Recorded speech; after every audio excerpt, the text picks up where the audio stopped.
Hello, moveSKILL athletes. Let's take a look at kettlebell cleans. We're going to look at single kettlebell clean and double kettlebell clean. Zach is going to demo today. I want to make a point first though about what we at moveSKILL are trying to accomplish with kettlebell movements in general, with the clean in particular, because there's different ways to train, different schools of thought about kettlebell training. There's the whole gear avoid sport, the whole kettlebell competition, so-called hard style versus soft style. But let's be clear about what we're trying to accomplish here. We're using kettlebells as a method of doing some work, yes, but also a method of teaching and reinforcing some really fundamental movement techniques. So when we teach in a certain method, you teach a kettlebell technique with a certain method, we're doing it with this purpose in mind. We're trying to teach and reinforce some fundamentals, right? The competition techniques and other techniques you might have seen, they all serve a purpose. We're not here to argue about that, but we're doing what we're doing for a purpose. So moving on, again, for us, the big advantage of kettlebell training is that it's a great tool to teach hip drive, just a simple hip drive. And having a good solid hip drive is a core element of being athletic. What kettlebell technique can do when you train it correctly is isolate the hip drive. You really aren't doing anything else. So Zach, let's look at a couple of swings. Kettlebell swing using a solid hip drive. Look at this nice kind of aggressive hip extension. He's just standing up hard, sometimes standing up so hard that your feet actually come off the ground slightly. We're not trying to jump, but we do want that aggressive hip drive. Again, stand up hard, and watch this. He stands up so hard that his feet come off the ground a little bit. This is not the most efficient technique. We don't care. We're trying to teach hip drive. Okay, can you show Zach real briefly just a couple of examples, because we don't even like to see this stuff. Weak hip drive using the upper body a little too much. He's going to demo now bad kettlebell swing technique. Fairly weak, and you can see he immediately started looking awkward. All right, thank you. That's enough of that. We don't need to see any more of that.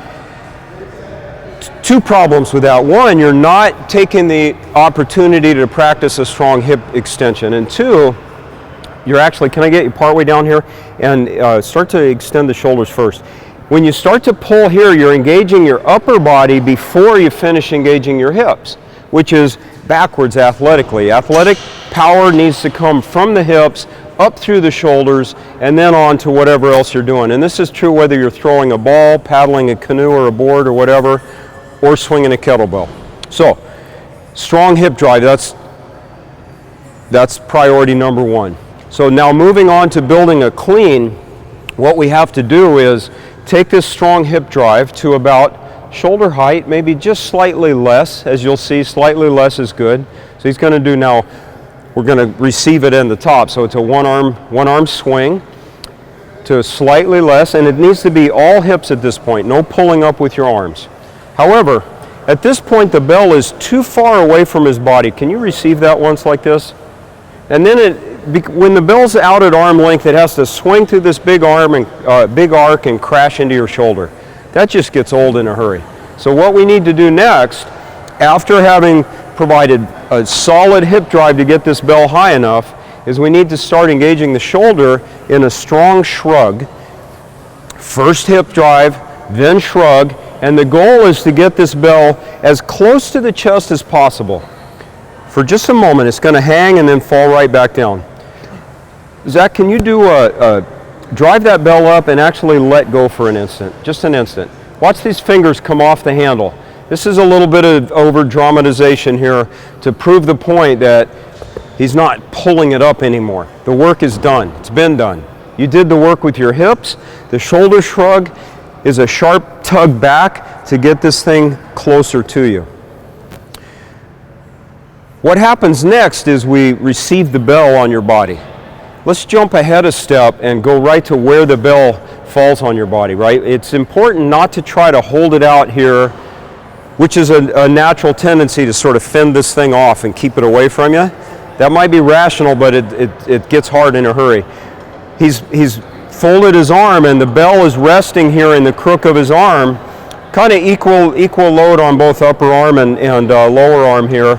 And ideally, the arm is then tucked in against your side, and your hand then comes in almost to your midline. The point here is that this is sitting on his frame. Go ahead and stick your arm out a little bit. Watch this, right? This is just bogus. This gets old in a hurry. You want to hold this bell in tight on your body, the same as if something was coming barreling at you and you were going to brace to get tackled or something. So that's the receiving position. After this bell gets driven up and then you pull it in against you, you want to receive it on your body, not out in your arm like this. So let's do a drill to work from that receiving position down. So go ahead and put the bell in the rack. What I'm going to ask Zach to do now is simply push the bell down. Just push it down, let it drop.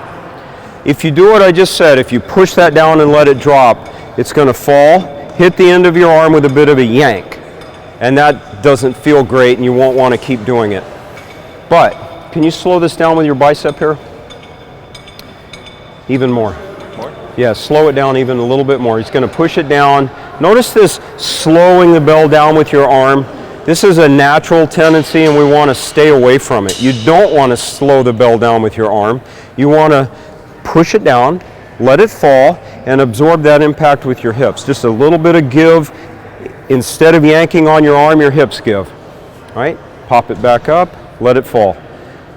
All right, so now what we have is from the rack position, a nice clean dumping of the weight, and then a smooth transition of the work into your hips, not your bicep, into your hips. Okay, so now it's time to put all this stuff together.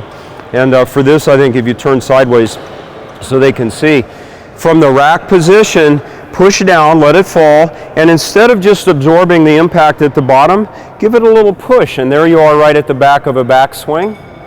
And then on the way up, shrug. Now watch Zach's shoulder here. He's going to do a few reps for us, and watch this strong shoulder engagement. That's the key to pulling this together. Another thing you'll notice about this clean is as the bell comes up, it never swings really wide. Will you do it wrong? Can you do that? There he let it swing out. Can you watch him get slugged in the shoulder there? That's what people don't like about kettlebell cleans. You get hit in the shoulder. So let's be clear about this. If you're getting punched in the shoulder with that bell, you're doing it wrong. We need to drive it up with the hips, engage your shoulders to get that bell close, and absorb it by pulling the weight right in on your body. One last tip on that note, if you just stand up tall and take it, you're still going to get hit a little bit. There's a bit of softness in your knee and hip right at the moment that bell is landing on you. Just a little bit of give. And in fact, this moment of contact should be very, very gentle. There is no getting slugged in the shoulder. Again, if that's what you're feeling, got to work on technique a little bit. All right.